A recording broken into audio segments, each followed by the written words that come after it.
के उस सागर को पार करने के लिए हमारे अंदर जो जज्बा होता है वही सबसे बढ़कर होता है। और यह जज्बा न देश देखता है न काल न उत्तरदायित्व का निर्वहन करना अत्यंत आवश्यक होता है। हम अपने दायित्व निभाएंगे, आप तक संचरित होगा यह भाव और आपसे फिर दूसरे तक, फिर दूसरी पीढ़ी तक, फिर तीसरी पीढ़ी तक, और इस तरह हमारा भारत हमेशा शिखर पर रहेगा, हमेशा बुलंदियों के शिखर को चूमते रहेगा और कभी कोई बाधक तत्व ऐसा नहीं होगा जो हमारे देश को नीचा दिखा सके।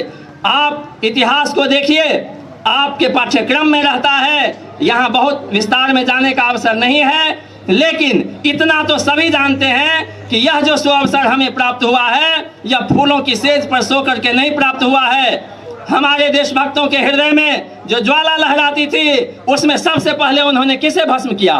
दुश्मनों को नहीं, दुश्मनों को नहीं, सबसे पहले अपनी सुख सुविधाओं का बलिदान दिया, अपने ही सुख सुविधाओं को भस्म किया।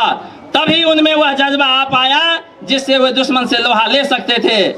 तो बंधुगण, यदि हम अपने आप को त्याग के रास्ते पर नहीं बढ़ा सकेंगे, उचित मौका पड़ने पर, मैं ये नहीं कहता कि हर आदमी को परमहंस हो जाना चाहिए, वनवासी हो जाना चाहिए, नहीं, उचित रूप में, मर्यादित रूप में सब कुछ उचित है, लेकिन यदि आवश्यकता पड़े तो हम में भी वह जज्बा होना चाहिए कि अपने देश के लिए, अपने राष्ट्र के लिए, अपने गांव के लिए, अपने समाज के लिए अगर हमारे भी खून की बूंदों की जरूरत पड़ती है तो हम बूंद ही नहीं, हर कतरा निछावर करने के लिए तैयार रहेंगे।